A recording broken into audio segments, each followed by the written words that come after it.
program ini kita akan belajar tentang Alkitab lebih dalam lagi dengan menggunakan bahasa yang lebih santai. Yang mau bertanya bisa disampaikan lewat kolom komen, dan juga jika ada yang butuh dukungan doa bisa disampaikan lewat kolom komentar yang ada di YouTube channel ini maupun yang ada di Facebook. Juga mohon dukungannya dengan like, subscribe, dan tekan tanda loncengnya. Dan jika ada yang ingin mendukung lebih lewat dana, bisa disampaikan lewat nomor rekening yang tersedia di kolom deskripsi. Dan lebih dari segalanya, mohon dukungan doanya ya, agar program ini bisa menjadi berkat bagi banyak orang, terlebih menyenangkan hati Tuhan. Oh ya, program ini akan selalu menemani kita setiap Senin sampai Minggu, setiap malam. Selamat mengikuti. Tuhan Yesus memberkati semuanya.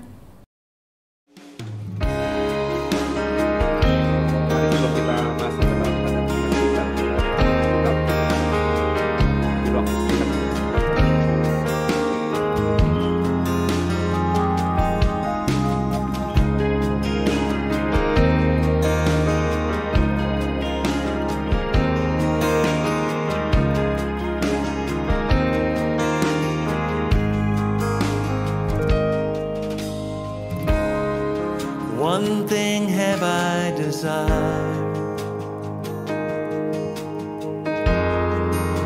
forever will I seek, to behold the beauty of His holiness,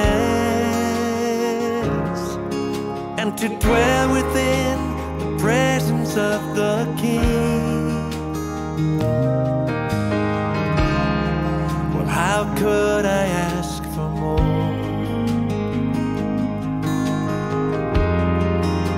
He's done so much for me, for I have tasted of the goodness of the Lord,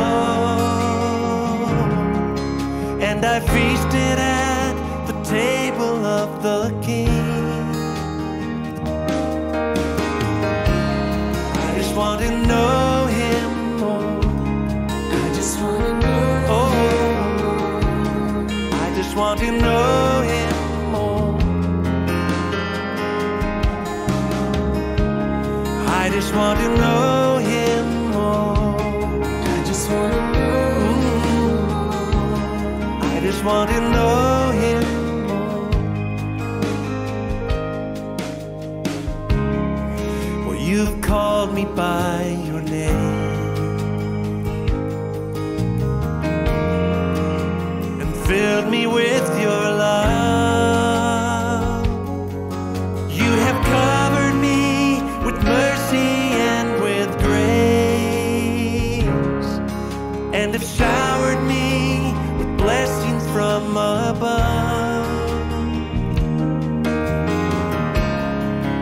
And yet I know there's more, much more. I hear you calling me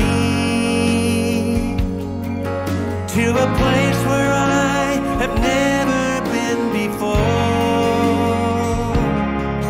where your love is flowing deeper than the sea.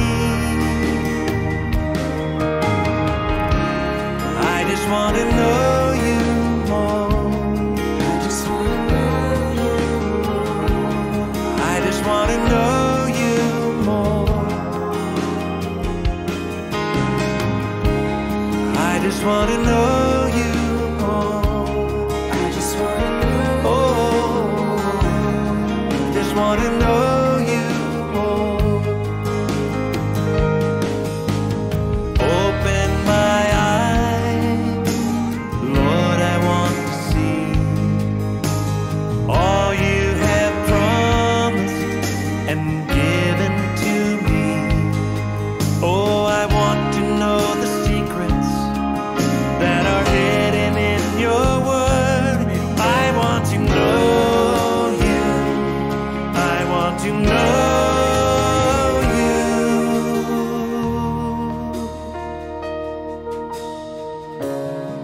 And one day I'll see your face,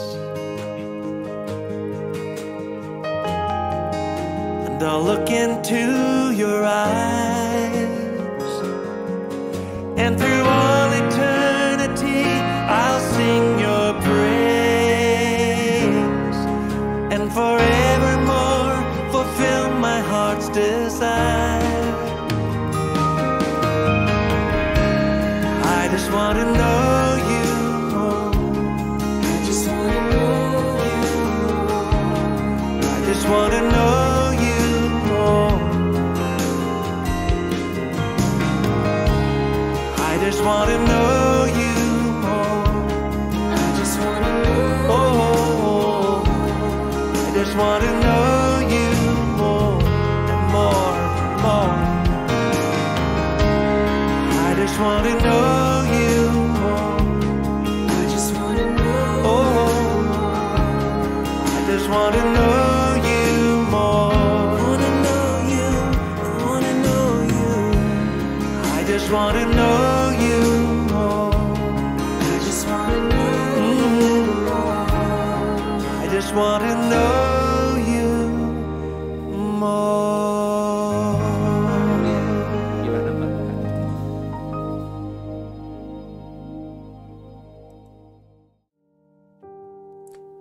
Ya, shalom semuanya, selamat malam. Tenang bersama dengan saudara, sebentar saya betulkan dulu. Ya. Ya. Ada yang belum beres ya. Rupanya ini. Jadi ada sedikit masalah saudara ya. Ya kalau kita lihat. Oke, kayaknya oke. Ya. Kita sebelum mulai kita satukan hati, kita berdoa saudara ya. Bersama saya kita satu hati kita doa. Mengucap syukur Tuhan kami boleh ada di Kamis malam pada hari ini, dan kami mau lanjutkan tadarusan kami Injil Yohanes pasal yang ke-18. Pasal-pasal terakhir yang bisa kita baca tentang dirimu dalam sudut pandang Rasul Yohanes Tuhan. Bicara kepada kami, jangan satupun kami yang kau lalui. Kami siap diberkati Tuhan. Haleluya. Amin. Ya, senang bersama dengan saudara ya. Jadi mari sama-sama siapkan hati kita. Kita akan tadarusan. Bapak Ibu boleh siapkan Alkitab dalam bentuk bukumu ya. Saya terus mengajak saudara untuk terus belajar kebenaran firman Tuhan ya. Pelan-pelan ya. Kita sudah mau mungkin minggu ini ya selesai ya. Karena Yohanes itu kan cuma sampai pasal 21 saudara ya. Ini udah pasal 18. Hari Jumat besok pasal 19, hari Sabtu pasal 20, benar ya? Hari Minggu pasal 21. Senin kita akan masuk surat 1 Yohanes, kemudian 2 Yohanes, 3 Yohanes. Dan mungkin minggu depan kita sudah masuk dalam pembahasan kitab Wahyu, saudara ya. Jadi saya mengajak semuanya untuk kembali belajar dalam kitab Wahyu, tentang nubuatan yang Yohanes lihat ya, tentang akhir zaman itu. Ya, mari sama-sama kita siapkan diri ya. Bapak Ibu jaga kesehatan supaya terus setiap hari kita bisa fit gitu ya, bisa bekerja, mengerjakan kewajiban tanggung jawab kita, dan tentunya malam-malam sebelum istirahat malam jam 9-an bersama saya dalam program Deep Talk with Pase ini. Gitu ya saudara ya. Kita buka Alkitab kita untuk menghemat waktu. Ya, sudah ada bantuan di sana. Seperti saya bilang, Yohanes pasal 18 ini termasuk kisah-kisah terakhir. Karena Yohanes ini mencatat kitab Injilnya tidak panjang gitu ya.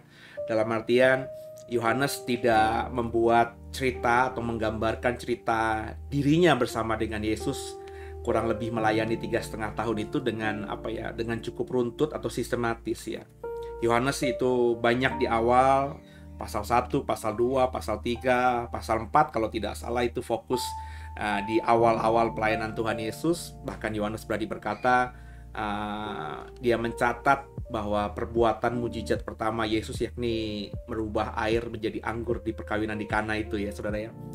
Habis fokus di awal-awal, tiba-tiba kalau kita membaca Injil Yohanes, Yohanes langsung mencatat peristiwa-peristiwa di tahun-tahun terakhir ya Yesus. Memang ada disebutkan Paskah pertama, Paskah kedua, Paskah ketiga kalau dalam Injil Yohanes saudara ya, berarti udah 3 tahun. Tapi ceritanya itu terlalu loncat begitu ya.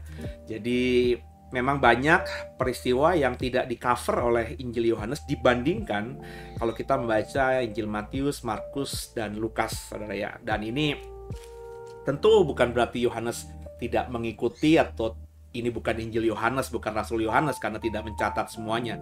Bapak Ibu harus paham juga bahwa setiap penulis Alkitab tuh diberikan preference ya sama Tuhan ya. Mau taruh nulis di mana, tentu Roh Kudus juga menggerakkan dia. Ya mungkin bagi Yohanes ketika dia mau nuliskan Injilnya ini, dia berkata, aku nggak mau mencatat peristiwaku bersama Yesus seperti yang sudah kutemukan dan dibaca dan sudah didapati gereja mula-mula yang ditulis oleh Matius, Markus, dan Lukas. Karena kalau Bapak Ibu membaca sejarah gereja atau membaca buku-buku survei perjanjian baru, besar kemungkinan Injil-Injil yang lain, Markus itu dipercaya Injil yang pertama kali ditulis, kemudian baru Matius dan Lukas, itu sudah ada ketika Yohanes nulis surat atau Injil Yohanes ini gitu ya. Jadi mungkin dia ingin menulis dengan persepsi dan kacamata yang sedikit berbeda ya, lebih kepada keintiman dia dengan Yesus dan juga pemahaman dia tentang Yesus. Makanya saya bilang Injil Yohanes dibandingkan Injil yang lain, Injil yang lebih teologi ya. Ya karena Yohanes di situ bukan cuma mencatat apa yang dia alami bersama Yesus seperti layaknya Injil-Injil yang lain, tapi juga dia berikan muatan teologis. Dia mulai menafsirkan, dia mulai mendalami ya. Apa yang dia imani ketika dia tulis itu sudah dia tuangkan ya. Makanya Injil Yohanes memang lebih dalam, lebih pribadi dibandingkan sekedar hanya seperti mencatat sejarah-sejarah saja gitu ya saudara ya. Dan di hari-hari terakhir Yesus itulah Yohanes jauh lebih mencatat ya apa saja yang diperkatakan Yesus, percakapan pribadi Yesus dengan para murid-muridnya yang tidak kita temukan dalam Injil-Injil lainnya. Jadi dengan pemahaman seperti ini, dengan fakta seperti ini, justru menurut saya kita bisa membaca, bisa memahami Yesus dengan murid-muridnya lebih jelas lagi ya, lebih terang lagi ya. Dan saya bersyukur ya ada Injil Yohanes yang ada di Alkitab kita ini ya. Kita baca sekarang ini pasal 18. Bapak Ibu siapkan hati saudara. Kita usahakan selesai, tapi kalau tidak selesai ya kita lanjutkan besok gitu ya. Santai saja kita ya. Yesus ditangkap ayat 1 bersama saya. Setelah Yesus mengatakan semuanya itu, keluarlah ia ya dari situ bersama-sama dengan murid-muridnya. Dan sebentar saudara ya. Dari situ itu berarti kalau kita lihat ayat 17, habis Yesus berdoa untuk murid-muridnya. Karena pasal 17 yang kemarin kita tadarusan semalam, Bapak Ibu ikuti apa tidak ya. Tadarusan kemarin malam ini hari Rabu malam ya. Itu bagi saya pasal yang sangat dalam, yakni doa Yesus kepada murid-muridnya. Dalam hal ini juga kita imani doa Yesus kepada kita gitu ya. Setelah Yesus mengatakan semuanya itu, berdoa untuk murid-muridnya, kemudian ia keluar dari situ bersama-sama dengan murid-muridnya. Dan mereka pergi ke seberang sungai Kidron ya. Di situ ada sebuah taman dan ia masuk ke taman itu bersama-sama dengan murid-muridnya. Kita tahu taman itu akhirnya kita pahami sebagai Taman Getsemani ya. Taman di salah satu bagian dari Bukit Zaitun yang dinamakan Getsemani, yakni tempat pemerasan zaitun gitu ya. Jadi di situ ada tempat pemerasan zaitun, makanya dinamakan Getsemani ya. Kita baca. Yudas yang mengkhianati Yesus juga tahu tempat itu karena Yesus sering berkumpul di situ dengan murid-muridnya. Jadi kalau Bapak Ibu mengikuti ya tadarusan Alkitab yang saya adakan setiap malam, terlebih kalau Bapak Ibu mengikuti Injil Lukas ya, dan juga meskipun tidak terlihat tapi nampak juga dalam Injil Yohanes, tapi lebih jelas dalam Injil Lukas ya, yang kita sudah lewati beberapa bulan yang lalu. Yesus itu kalau di Yerusalem itu memang selalu bermalamnya di Bukit Zaitun, saudara ya. Bisa jadi Taman Getsemani, taman yang disebut pemerasan buah zaitun itu spot itu atau lokasi itu atau titik itu di Bukit Zaitun yang tentunya luas gitu ya. Itu menjadi tempat yang paling nyaman bagi Yesus untuk bermalam dengan murid-muridnya. Jadi kita bisa menemukan banyak cerita di dalam Injil yang lain, terutama Injil Lukas, karena kita belum tadarusan Alkitab Injil Matius dan Markus, saudara ya, baru Injil Lukas ya. Dan kita temukan informasi bahwa Yesus memang kalau bermalam bukan di hotel, bukan di losmen, bukan juga di rumah orang ya, tapi lebih kepada naik ke atas gunung dalam hal ini Bukit Zaitun, dan dia bermalam di situ. Nah, kemungkinan besar setiap dia bermalam itu ya tidak sporadis gitu, tidak semaunya sendiri bermalam, tapi di satu tempat yang memang sudah nyaman ya. Itu manusiawi sekali, saudara ya. Kita kalau sudah dapat tempat sesuatu yang nyaman gitu ya, kita pasti akan ke sana. Ya, saya masih ingat dulu waktu masih zaman dulu banget, itu masih muda ya, sering kalau agak stres dikit ya zaman dulu ya, tuh pasti larinya ke pantai gitu. Dalam hal ini pantai yang paling dekat ya di Ancol gitu ya. Kadang sama teman-teman, kadang sendirian gitu ya. Tapi saya selalu mengarahkan mobil atau kendaraan saya di spot tertentu itu karena sudah nyaman di situ.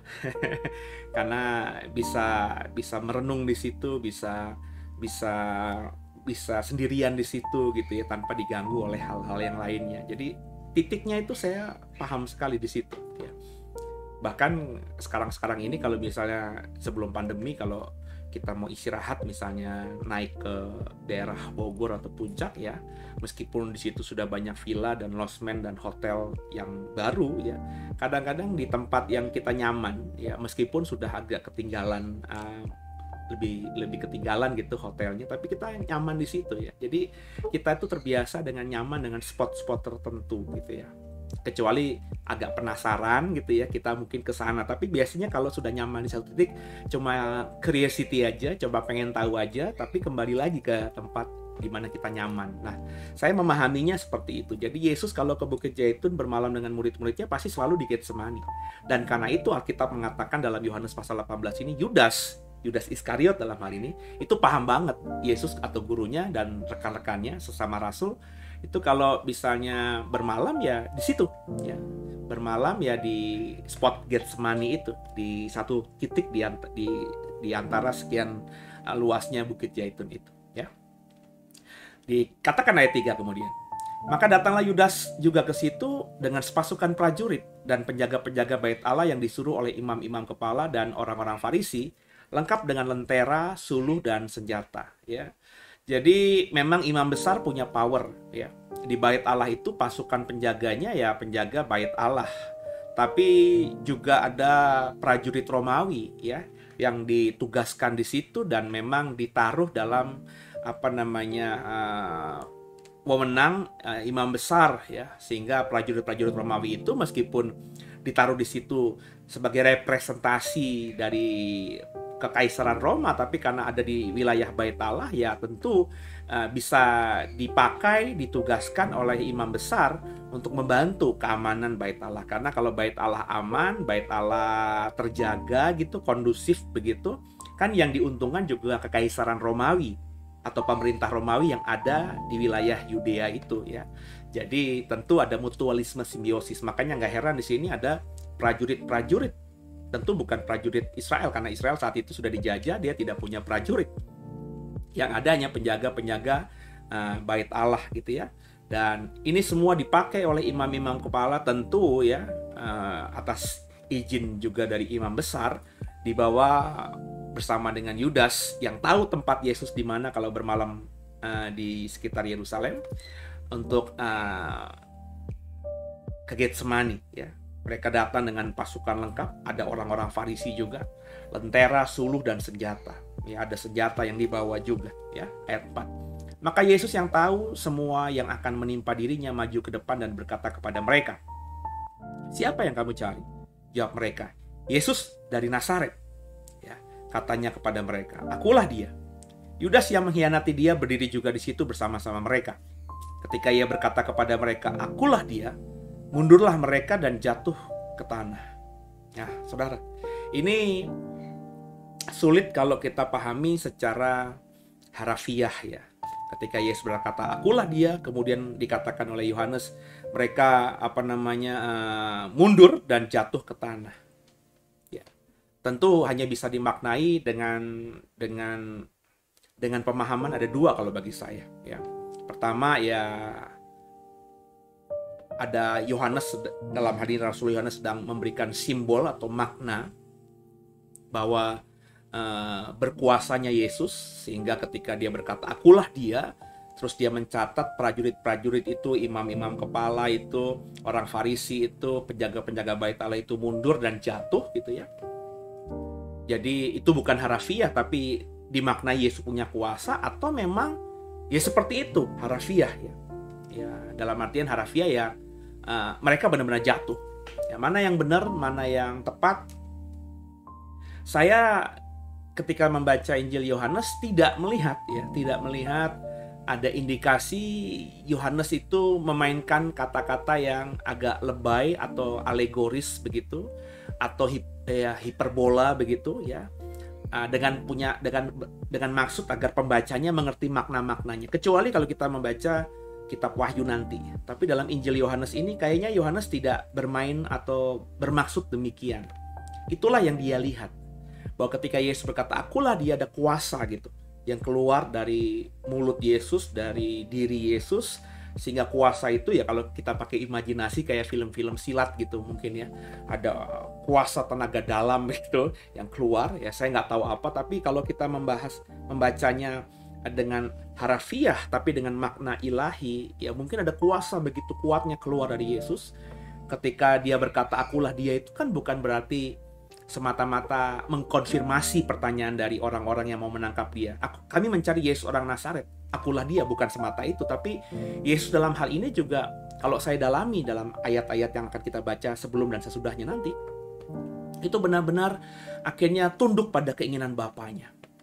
Dia bisa saja akan berkata, nggak tahu, nggak ada di sini, selesai gitu ya.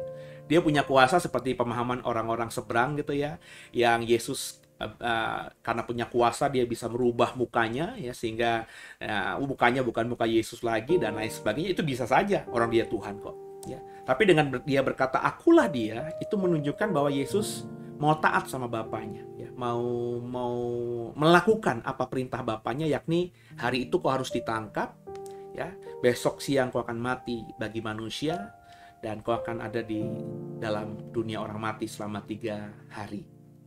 Dengan Yesus berkata akulah dia, Yesus ingin berkata, seolah Yohanes ingin berkata, dia tidak mundur, dia benar-benar mau taat sama keinginan Bapaknya. Sehingga kuasanya begitu luar biasa, dan orang-orang di depannya itu mundur dan jatuh. Ya, taat akan keinginan Bapaknya. Padahal dia tahu, Yesus tahu bahwa sebentar lagi dia akan mengalami penderitaan yang kalau ukurannya manusia tidak akan sanggup ya, menanggungnya. Tapi dia tidak, bahasa orang orang-orang sekarang mentalnya tidak mental tempe ya. Dia gentleman, dia tidak loser, bukan seorang pecundang ya, yang mundur dan bersembunyi, tapi dia akulah dia. Ya sudah, kalau Bapa kendaki jadilah seperti kehendak Bapa. Ya bagaimana kita ya. Kita harus sampai di titik itu saudara, pemahaman di sana saudara ya, supaya kita menjadi orang Kristen yang berani menghadapi apapun ya. Ketakutan, kekhawatiran itu mestinya bisa dijauhkan, bisa kita abaikan, bisa kita tidak pikirkan ketika kita benar-benar berserah atau percaya bahwa ketika sesuatu terjadi pada kita, maka itu semua adalah kehendak Bapa.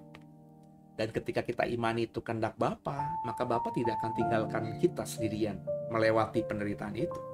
Bapa akan tolong kita. Ya, Tuhan ya, Bapa yang kita sering pakai, Aba Bapa gitu ya. Dia pasti akan jaga dan berikan kekuatan buat kita. Dan inilah yang bagi saya yang saya tafsirkan dari ayat-ayat ini.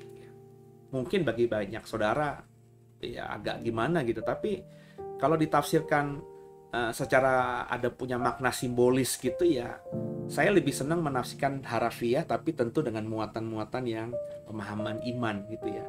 Jadi diimbangi gitu, dan saya memahaminya seperti itu. Bagaimana saudara? Ya. Kalau sama ya puji Tuhan, kalau tidak sama pun is okay, karena ini tafsiran saudara ya. Dan coba kita gumuli lagi. Yang penting ayat-ayat yang kita baca itu jadi hidup buat kita saudara ya.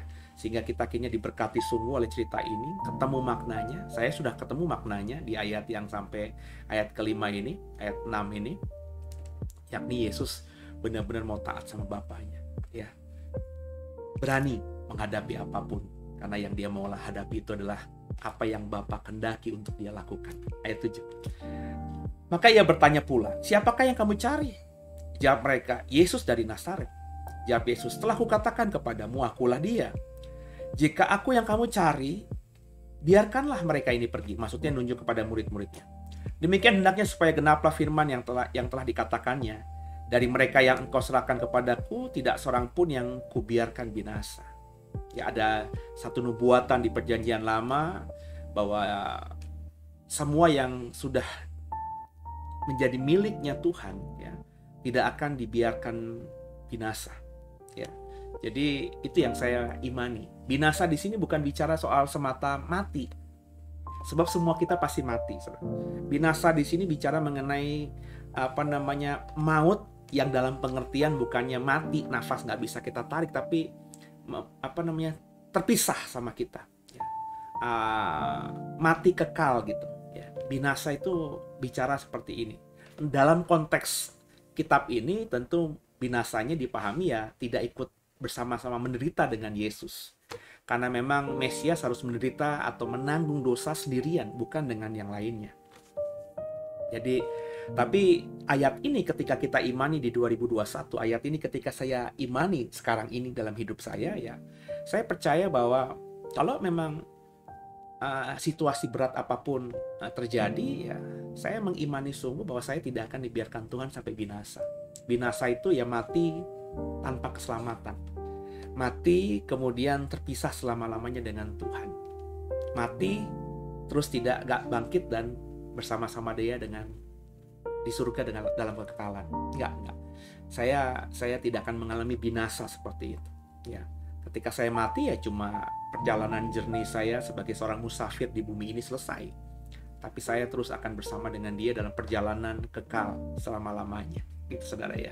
Jadi ini diimani sungguh. Ya makanya kalau kita imani ayat-ayat ini, hidupi ayat-ayat ini, maka lewati apapun kita nggak begitu ketakutan, saudara. Ya, nggak begitu ketakutan. Lanjut.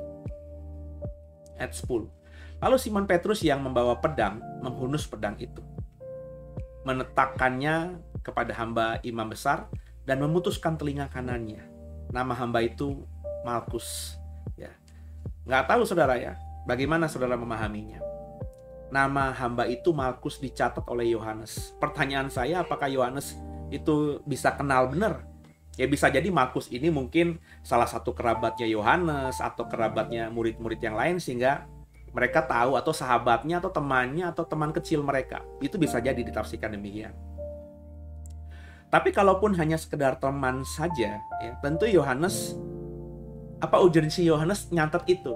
Sebutkan namanya itu Malkus. Ya, kalau cuma kalimatnya menetakkan kepada hamba imam besar itu dan memutuskan telinga kanannya, selesai kan? Ya, tapi dicatat oleh Yohanes nama hamba itu Malkus. Ya, saya sih memahaminya Malkus ini pasti nanti one day setelah peristiwa ini menjadi kelompok murid, ya, menjadi orang percaya, mungkin menjadi pemimpin gereja, salah satu orang yang dikenal oleh gereja awal yakni gereja di Yerusalem. Sehingga penting Yohanes mencatat nama orang itu. Bahwa orang itu yang dipenggal atau dipotong telinganya, ya, dipenggalkan kepala, dipotong telinganya oleh Petrus, itu adalah Malkus yang kemudian bertobat dan menjadi saudara kita. Mungkin itu saudara ya. Ya karena memang ada dalam beberapa tafsiran Malkus ini dalam sejarah gereja menjadi salah satu tokoh gereja juga yang bertobat kemudian hari. Ya meskipun ya karena sumbernya tidak terlalu banyak, ya tidak bisa kita percayai penuh gitu ya. Karena apalagi itu bukan di Alkitab ya.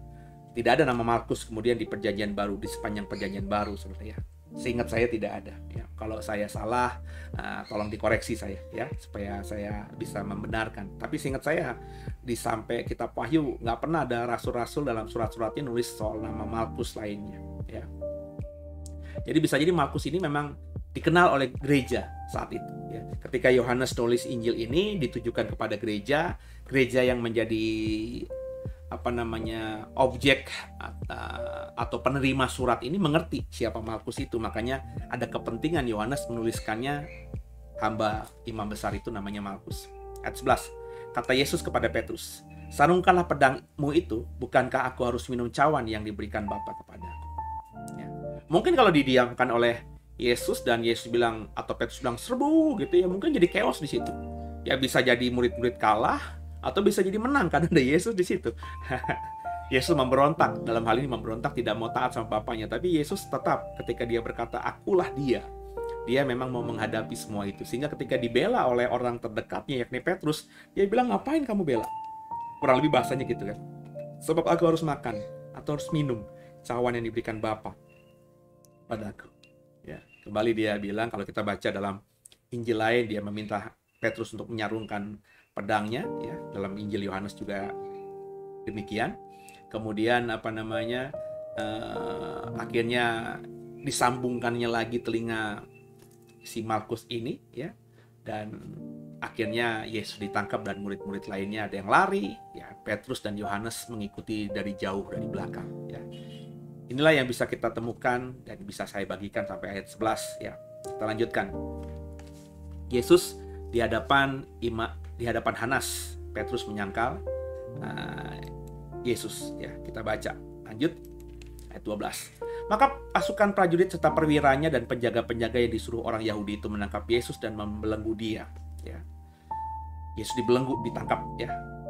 Lalu mereka membawanya mula-mula kepada Hanas. Karena Hanas adalah mertua Kayafas yang pada tahun itu menjadi imam besar. Jadi Hanas ini adalah imam besar sebelumnya, ya.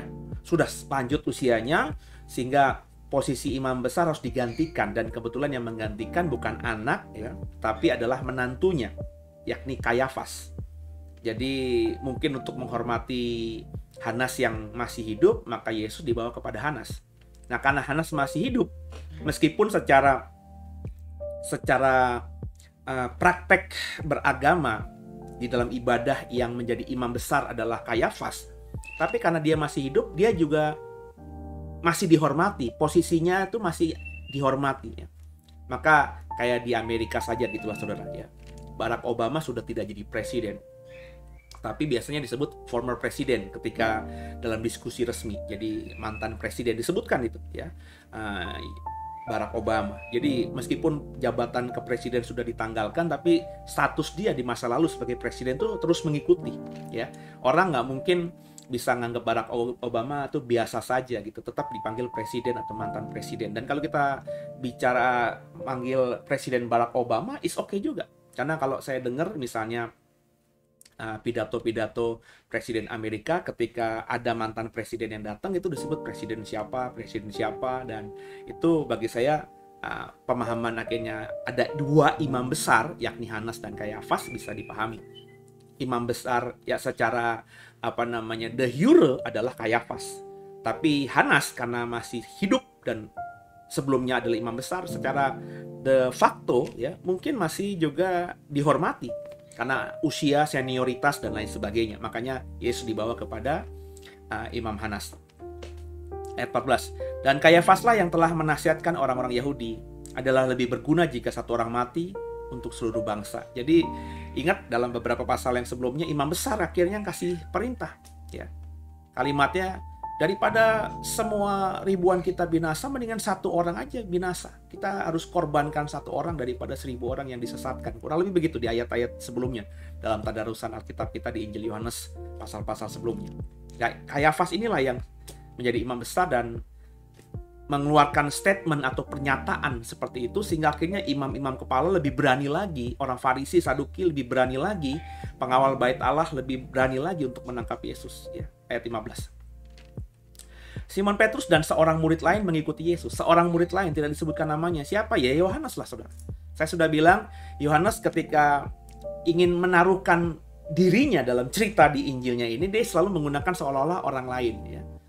Seperti ada seorang murid yang paling dikasihinya, yang bersender padanya, itu kan dia, ya, dia memakai orang lain, tapi sebenarnya penulis atau pembaca suratnya, pembaca Injilnya itu tahu itu Yohanes, ya.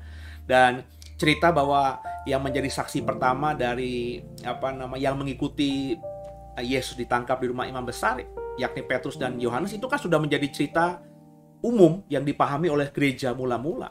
Jadi ketika Yohanes berkata Simon Petrus dan seorang murid yang lain mengikuti Yesus, di dalam konteks ceritanya ketika Injil ini dituliskan, itu tidak menjadi pertanyaan siapa murid yang lain itu.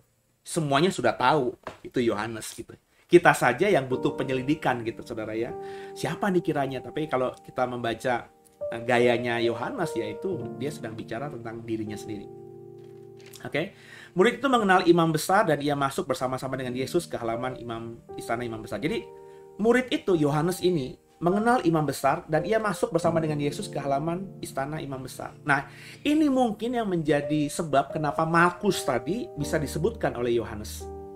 Karena rupanya Yohanes ini ya kenal dengan imam besar. Kenal di sini apakah kerabat? Tapi kalau kerabat kayaknya tidak mungkin. Bisa jadi sih ya, tapi bukan kerabat dekat, karena imam besar itu kan mestinya punya keturunan imam, sedangkan Yohanes kan tidak.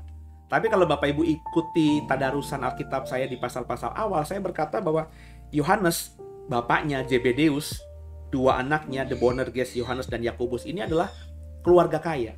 Karena kalau kita baca, bapaknya ini punya kapal gitu ya. Punya perahu-perahu dan jadi juragan ikan lah gitu ya. Mungkin dia orang terhormat di wilayah Tiberias begitu.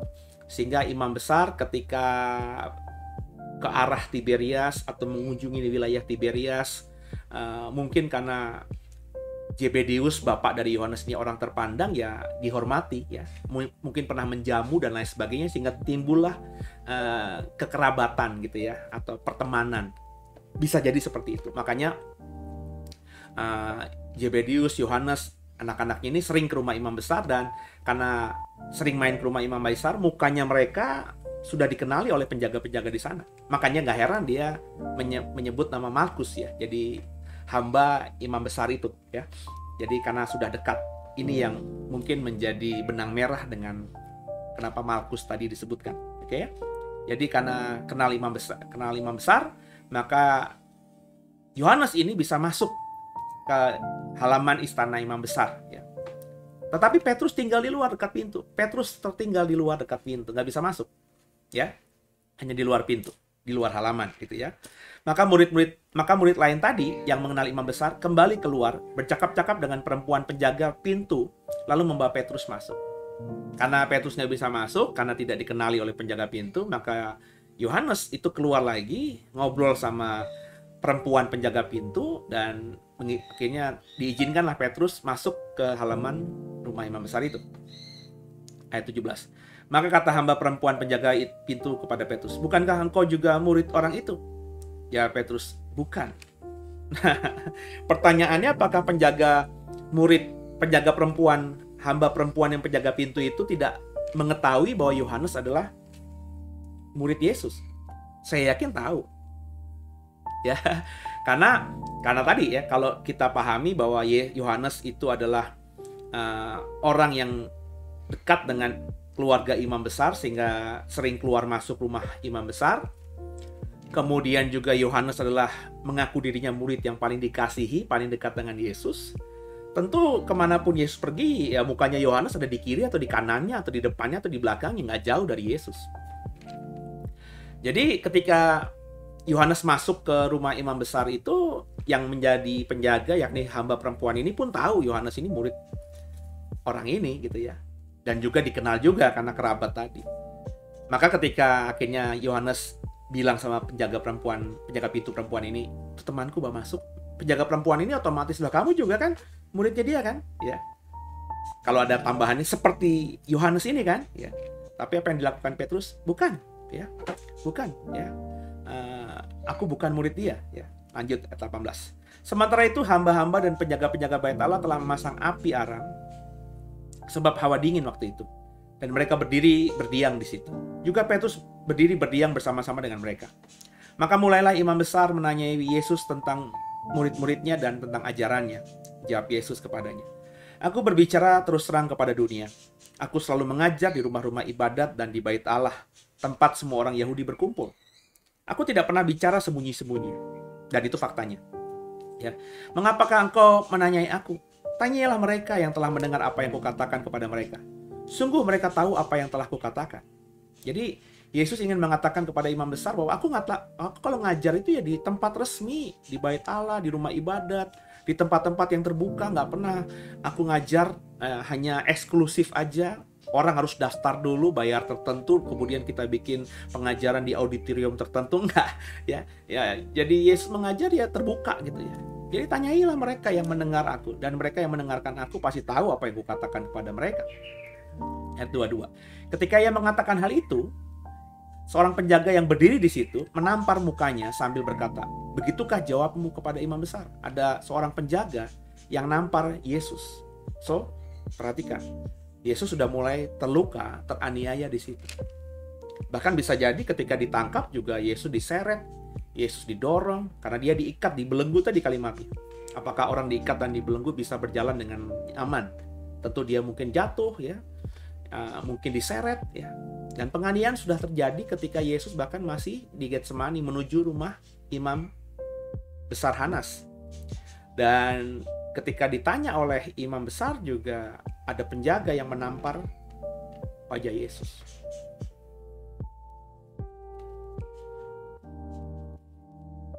Menampar Tuhan kita. Lanjut.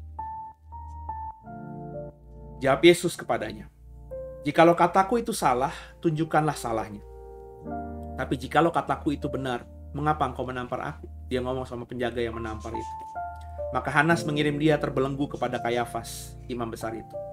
Jadi dibawa ke rumah imam besar Hanas, mertua dari imam besar Kayafas yang menjadi imam besar saat itu. Kemudian dengan masih terbelenggu, Hanas mengirimkannya ke rumah imam besar, menantunya Kayafas saat itu. Ayat 25. Simon Petrus masih berdiri berdiam, kata orang-orang di situ kepadanya, "Bukankah engkau juga seorang muridnya?" Ia menyangkalnya, katanya, "Bukan," kata seorang hamba imam besar, seorang keluarga dari hamba yang telinganya dipotong Petrus.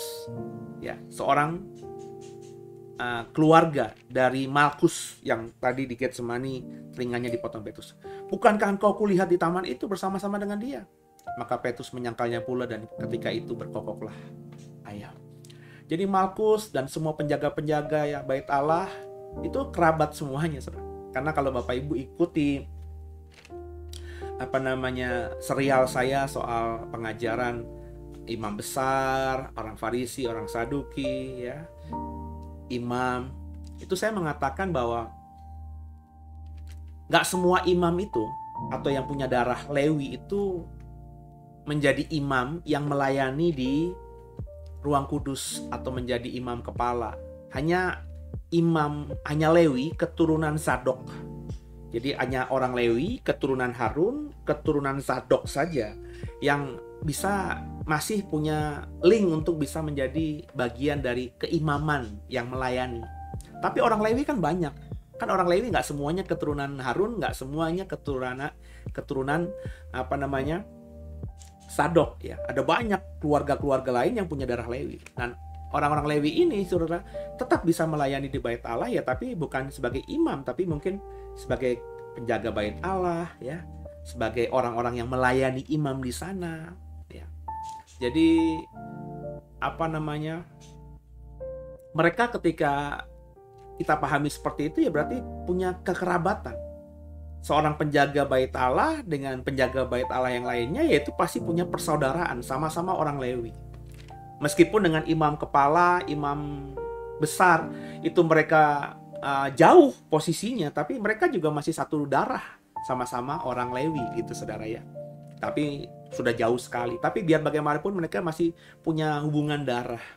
Jadi nggak heran ketika salah satu kerabat dari Malkus itu mengenali Petrus, karena dia juga sebagai bagian dari penjaga bait Allah yang menangkap Yesus di Getsemani dan melihat dengan mata telanjangnya bahwa kerabatnya yang namanya Malkus dipotong kupingnya. Maka muka yang motong kupingnya Malkus tentu diingat oleh dia, dan makanya dia mengenali Petrus, dan Petrus berkata, "Bukan."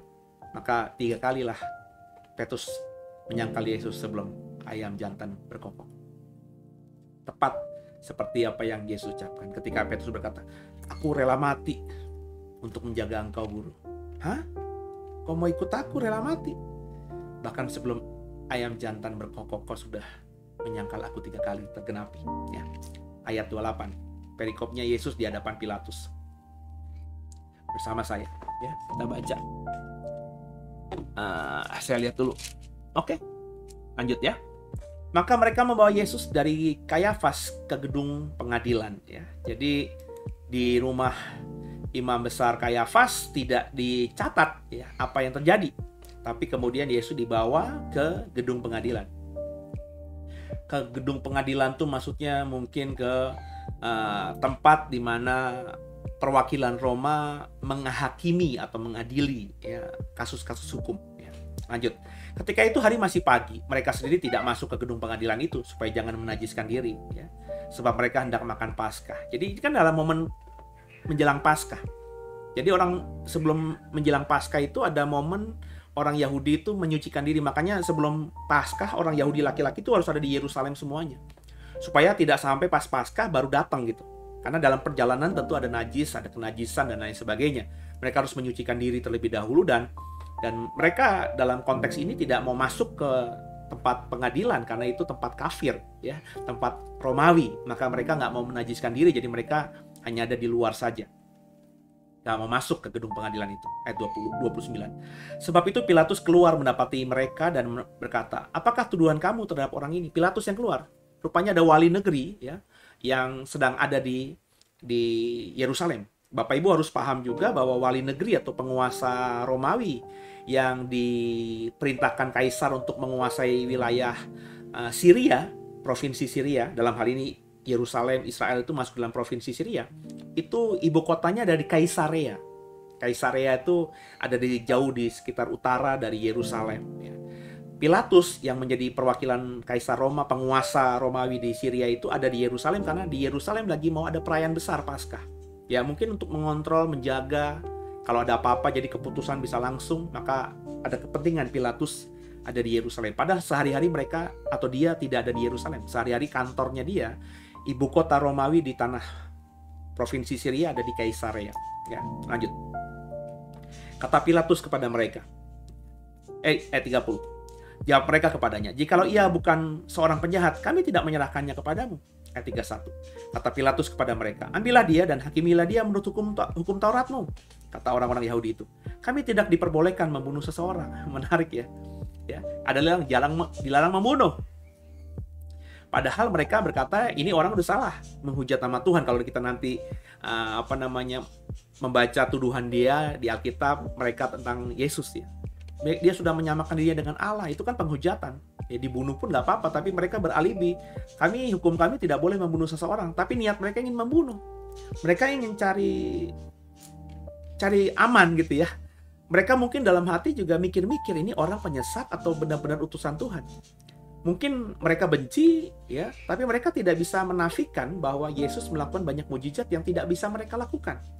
Jadi antara hati dan logika dan perasaan itu berkecamuk, tapi ya karena kedagingan yang kuat orang-orang yang disebut imam besar, imam kepala, orang Farisi, orang Saduki, imam-imam ini ya ingin membunuh Yesus tapi tidak mau mengotori tangannya. Mereka mau pakai Romawi untuk membunuh Yesus. Ya hari-hari ini kan seperti itu.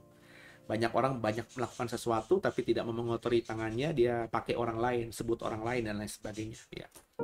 Bahkan dalam dunia pelayanan pun ada dan saya sedih untuk hal itu, saudara. Ya, nggak gentle, nggak kayak Yesus, akulah dia gitu. Ya udah, kalau emang lo nggak suka sama orang, ngomong aja gitu, jangan pakai orang lain seolah-olah ada banyak orang nggak suka sama kita, padahal dianya nggak suka sama kita. Jadi ada banyak politik seperti itu, saudara. Ya, lanjut ya. Ayat yang ke-32. Demikianlah hendaknya supaya genaplah firman Yesus yang dikatakannya untuk menyatakan bagaimana caranya ia akan mati. Maka kembalilah Pilatus ke dalam gedung pengadilan lalu memanggil Yesus dan bertanya kepadanya, engkau inikah raja orang Yahudi? Jawab Yesus, apakah engkau katakan hal itu dari hatimu sendiri? Atau adakah orang lain yang mengatakannya kepadamu tentang aku? Menarik ya. Ketika Pilatus bertanya, engkaukah raja orang Yahudi? Yesus malah meresponnya dengan, kau mengatakan dalam hati atau ada orang lain yang mengatakannya kepadamu? Kata Pilatus, apakah aku seorang Yahudi? Bangsamu sendiri dan imam-imam kepala yang telah menyerahkan engkau kepadaku, apakah yang telah engkau perbuat? Jawab Yesus, kerajaanku bukan dari dunia ini. Jika kerajaanku dari dunia ini, pasti hamba-hambaku telah melawan, supaya aku jangan diserahkan kepada orang Yahudi, akan tapi kerajaanku bukan dari sini. Ketika Pilatus bertanya, apakah engkau raja orang Yahudi? Ya, setelah Pilatus akhirnya mengkonfirmasi, aku bukan orang Yahudi. Ya, rakyatmu, bangsamu sendiri yang membawamu kepadaku. Ya, kemudian Yesus berkata, kerajaanku bukan dari dunia ini. Sebab kalau dari dunia ini tentu adalah orang-orangku pasti akan melawan. Ya, ketika aku diperlakukan seperti ini. Ayat 37. Maka kata Pilatus kepadanya, jadi engkau adalah raja? Ya, karena kalimat jawaban Yesus kan, kerajaanku bukan dari dunia ini. Berarti kan dia raja, tapi bukan dari dunia ini gitu kan. Nah, Pilatus nggak ngerti ini, maka dia spesifik nanya lagi. Jadi engkau raja? Jawab Yesus, engkau mengatakan bahwa aku adalah raja. Untuk itulah aku lahir, dan untuk itulah aku datang ke dalam dunia ini, supaya aku memberi kesaksian tentang kebenaran. Setiap orang yang berasal dari kebenaran mendengarkan suaraku. Jadi Yesus, ini namanya kata-kata hikmat bijaksana. Ketika dia ditanya, engkau raja bukan? Dia nggak bilang, aku bukan raja. Sebab kalau dia berkata, aku bukan raja, tentu kita tidak bisa mengimani Yesus adalah raja kita. Nangkep ya saudara ya? Yesus berkata, kerajaanku bukan dari dunia ini. Jadi engkau adalah raja, engkau yang mengatakannya. Nah, penting makanya kita di akhir zaman ini juga punya hikmat seperti Yesus, saudara. Supaya ketika kita menghadapi sesuatu, ya bahasa para penafsir yang tentang akhir zaman kan, ketika kita menghadapi pemerintahan antikris nanti, kita bisa bijak dalam berkata-kata tanpa menyangkali iman kita. Kekasih Tuhan, ya, penting itu. Ya. Dalam penginjilan juga bagi saya di akhir zaman ini penting. Ya. Hari-hari ini kan kita tahu ya, begitu mengerikannya. Ya, saya baca koran kemarin ada orang ya saya tidak bilang benar atau salah lah. Ada artis gitu ya, pakai baju bikini kalau tidak salah. Terus memprotes soal PPKM yang diperpanjang gitu ya. Tapi langsung ditangkap sama polisi gitu ya. Tidak melakukan apa-apa kalau bagi saya ya. Ya mestinya kan dikasih surat peringatan aja atau dinasehati lah gitu. Mestinya kan hal-hal yang kayak gini kan yang kecil banget gitu. Dia tidak merugikan orang lain ya, tidak menimbulkan kerumunan juga, cuman mengekspresikan dirinya memang agak berlebihan dengan pakai bikini di pinggir jalan, tapi juga nggak vulgar banget yang saya dapat informasinya, saudara. Jadi saya berusaha berpikir logika aja nih, ya normal aja, tapi ditangkap. Ya, jadi dengan situasi yang seperti ini aja, hukum seperti itu. Ya. Bahkan penguasa kemarin ya ada membagikan beberapa kayak bantuan begitu di wilayah tertentu di Jakarta Barat, akhirnya jadi kerumunan. Ya, tapi nggak ada proses hukum apa-apa tuh, karena yang melakukan adalah penguasa negeri ini. Kalau orang lain ya hanya orang kaya atau artis ya atau orang yang melakukan niatnya baik tapi ada kerumunan, itu bisa ditangkap tuh ya. Bisa diproses hukum. Iya, yang saya mau katakan bahwa memang kita saja yang merasa belum ada di pemerintahan antikris saja sudah mengalami ini. Gimana nanti? Terus nangkep ya maksud saya. Jadi kita harus butuh atau punya hikmat ya, sehingga kita bisa menjawab, merespon apapun keadaan nanti dengan bijaksana tanpa vulgar kita melawan atau menentang dan lain sebagainya. Dan Yesus adalah contoh yang luar biasa. Ya memang dia Tuhan. Ya, hikmatnya atau dia adalah firman Allah, sehingga kata-katanya itu kata-kata yang sangat bijaksana. Tapi kita bukankah adalah anaknya juga? Mestinya kita transfer itu. Maka saya berharap kita semua memiliki hikmat ini, sehingga ketika menghadapi situasi penghakiman dunia kah, pengadilan dunia kah, ya, kita diadili kah, kita bisa menghadapi semua itu dengan kata-kata yang bijaksana, dengan kebijaksanaan daripada Tuhan. Sehingga seperti Yesus ya, kalau kita membaca pernyataan Yesus atau jawaban Yesus dari perkataan-perkataan Pilatus ini begitu cerdik ya, begitu luar biasanya ya. Sehingga akhirnya Pilatus kita tahu dalam kitab Injil lainnya, aku nggak nemukan kesalahan apa-apa sama orang ini. Dia nggak pernah bilang dia secara tegas dia adalah raja ya. Kalaupun dia ngaku raja, kerajaannya bukan dari dunia ini gitu ya, dia juga nggak melakukan apapun juga gitu ya. Aku cuci tangan lah, kurang lebih gitu kan. Jadi Pilatus memang nggak menemukan kesalahan apapun pada diri Yesus. Kalau menemukan tentu Pilatus bisa bertindak, bersikap ya, karena dia penguasa ya, representatif penguasa dunia saat itu di zaman perjanjian baru di wilayah Yerusalem dan sekitarnya ketika Yesus ditangkap. Jadi saya berharap semuanya kita bisa belajar malam hari ini dari pasal 18. Pasal 18 belum selesai, saudara, ada 3 ayat lagi. Tapi ayat ini perikopnya sudah perikop baru dan lanjut di pasal 19. Jadi 3 ayat terakhir kita akan lanjutkan di esok hari ya saudara ya, yakni dalam Yohanes pasal yang ke-19. Jadi semoga diberkati dalam sharing tentang Yohanes 18 ini. Yesus ditangkap. Dia ditangkap, intinya dia tidak melawan. Dia bahkan berani menghadapi apapun karena dia tahu inilah perintah Bapa, akulah dia. Kuasanya keluar, itu menunjukkan bahwa dia tidak ada gentar sekalipun, sehingga ketika dia menyatakan akulah dia, diekspresikan lewat tulisannya Yohanes, orang-orang yang mau menangkap ini tiba-tiba mundur dan jatuh. Ada kuasa yang keluar. Kita adalah anak-anak Tuhan juga. Ketika kita berkata, aku adalah pengikut Kristus, aku adalah murid Yesus, aku adalah seorang Kristen, maka percayalah ya, kuasa itu keluar. Dan setan, iblis, kuasa jahat yang sedang mau menghancurkan kita akan mundur dan jatuh. Kita punya Tuhan yang hidup. Kita punya Tuhan yang penuh kuasa. Maka jangan gentar, jangan takut, jangan khawatir dalam menghadapi apapun. Beranilah seperti Yesus. Ketika kita hidup dalam kebenaran, beranilah seperti Yesus. Katakan kepada orang dunia, akulah dia. Seorang Kristen, murid Yesus, pengikut Yesus, hamba Tuhan, anak Tuhan. Haleluya. Semoga diberkati semuanya. Dan sebelum kita akhiri, kembali saya minta dukung doa. Tinggal beberapa hari lagi acara besar 12 jam nonstop di YouTube. 17 Agustus nanti berjalan ya. Saya dan beberapa panitia sedang berdoa dan juga berpuasa. Kalau saudara mau mendukung, silahkan bersama-sama dalam doa dan puasa agar program ini bisa jadi berkat bagi banyak orang dan program ini juga akhirnya bisa menyenangkan Tuhan di atas segala-galanya. Tundukkan kepala, kita doa. Bapa, mengucap syukur buat malam hari ini. Kami bersyukur Tuhan buat segala kebaikan Tuhan atas kami. Ampuni salah dosa kami, dan kami percaya Yesus Kristus adalah Tuhan Juru Selamat kami yang hidup. Dan malam hari ini sebelum kami istirahat, kami mau menyerahkan hidup kami, tubuh, jiwa, roh kami kepada Tuhan. Kaulah yang mempunya tubuh dan hidup kami ini. Haleluya. Amin. Jadi selamat malam semuanya. Di hari Kamis malam ini semuanya diberkati. Saya tunggu Jumat malam besok untuk lanjutkan tadarusan Alkitab kita di pasal 19 Injil Yohanes.